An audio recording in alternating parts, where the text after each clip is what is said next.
Hello guys, இன்றைக்கி நம்ம என்ன பார்க்க போகிறோம்னா நெத்திலி கருவாடு தொக்கு செய்ய போகிறோம். வாங்க எப்படி செய்யணும்னு பார்க்கலாம். 1.5 டீஸ்பூன் ஆயில் சேர்த்துட்டு 1 டீஸ்பூன் கடுகு, 1/4 டீஸ்பூன் ஜீரகம் சேர்த்து ஒரு 5லேருந்து ஒரு 7 பல் பூண்டு நசுக்கி சேர்த்துக்கலாம். 3 கொத்து கருவேப்பிலை சேர்த்துக்கலாம். ஒரு 2 பெரிய வெங்காயம் நீட்டு வாக்கில் அதுவும் கட் பண்ணி அதை சேர்த்துக்கலாம். ஒரு 50% நல்லா வெந்த பிறகு ஒரு 2 பெரிய தக்காளி அதுவும் சேர்த்துக்கலாம். நல்லா தக்காளி நல்லா மசிந்து வர வரைக்கும் நல்லா வதக்கிட்டு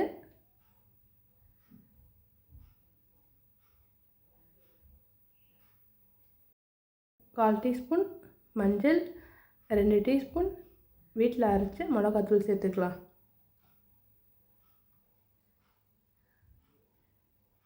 நல்லா பச்சை வாசம் போகிற வரைக்கும் நல்லா வதக்கிக்கிட்டு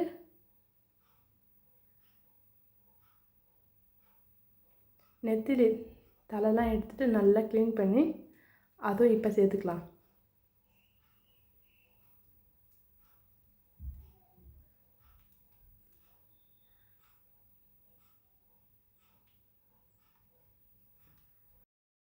நெத்தியில் நல்லா எல்லா பக்கமும் நல்லா மிக்ஸ் ஆகிற மாதிரி நல்லா கலந்து விட்டுட்டு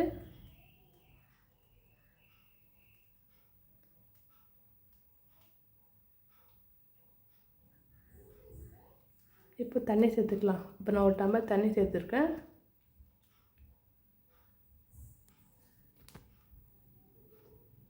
ஒரு 5 மினிட்ஸ்லேருந்து ஒரு 7 மினிட்ஸ் மீடியமான ஃப்ளேமில் ஒரு மூடி போட்டு மூடி வச்சுடுங்க.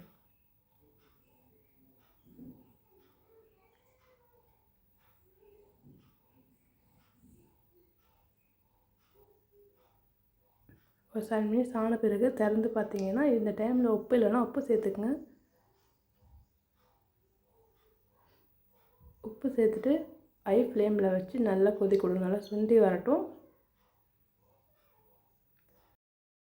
கொஞ்சம் கொத்தமல்லி சேர்த்துக்குங்க. நல்லா சுண்டி வந்த பிறகு சிம்பிளான சுவையான நெத்திலி கருவாடு தொக்கு செஞ்சிட்டோம். இந்த வீடியோ உங்களுக்கு பிடிச்சிருந்துச்சின்னா லைக், ஷேர், கமெண்ட் பண்ணுங்கள். அடுத்த வீடியோவில் பார்க்கலாம்.